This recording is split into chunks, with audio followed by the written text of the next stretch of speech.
Hello life learners and welcome to the Life Engineering Foundation.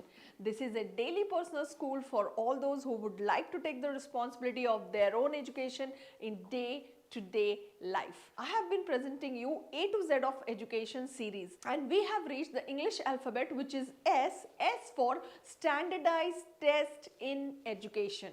So let us explore more about it in this video. Standardized test means nothing but the final exams or a type of exams that we have been giving since from the time we were in school or colleges or exams. A standardized exam is basically something that is used to make sure that there is a uniform testing method for all the students. The main aim of making it standardized test is of course to keep it uniform at each level. Thus, it makes the preparation easy for the students and it also helps in easy comparison of their achievements in the school.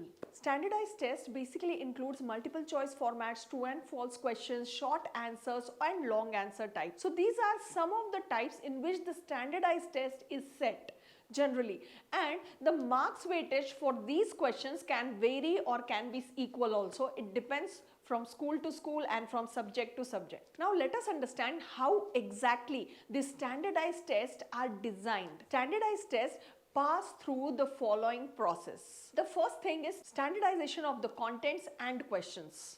The second thing is standardization of method of administration. The third thing is standardization of the scoring procedure.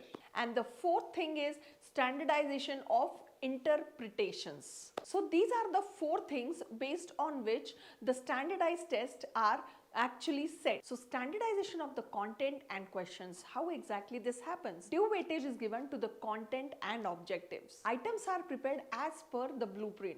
Relevant items are included and irrelevant items are omitted, giving due consideration to the item difficulty and discriminating values. Internal consistency is also taken into account. Now comes the second aspect, which is standardization of method of administration. Under this, it is decided that what would be the process of test administration. What are the conditions for administration? What is the time allotted for the test, etc. And all these things are to be clearly stated under the administration. Standardization of the scoring procedures. To ensure objective and the uniform scoring, the adequate scoring key and the detailed instructions for the method of scoring is to be provided. Now comes the fourth thing, which is standardization of interpretation. Adequate norms are prepared here to interpret the results. Test is administered over a large sample, representative one, and the test scores are interpreted to the reference to the norms. Derivation of norms is the integral part of the process of standardization. Now, what is the use of standardization? Standardized test assesses the rate of development of the student's ability. Now let me put it in a very formal definition way that what are standardized tests, okay? So standardized tests are carefully constructed tests which have uniformity of procedures in scoring, administering and interpreting the test results. A standardized test is generally made by a professional tester or a group of testers, and standardized tests are not restricted to use in a school or few schools but to larger population, so that many schools can use such type of tests to assess their own performance, etc. in relation to others and the general population for which the test has been standardized. Now let us come to the advantages and disadvantages of standardized test. If we talk about advantages, standardized tests are practical. Results are quantifiable. It can be scored or done via computers. These can be objective and are comparable across different set of students. Now what might be the disadvantages of standardized tests? Let us explore that. Standardized tests do not assess the higher level thinking skills.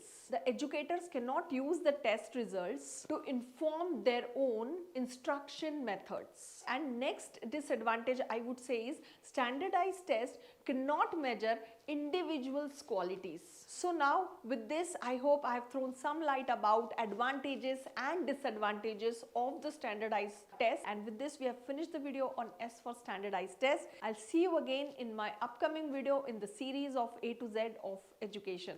Thank you very much.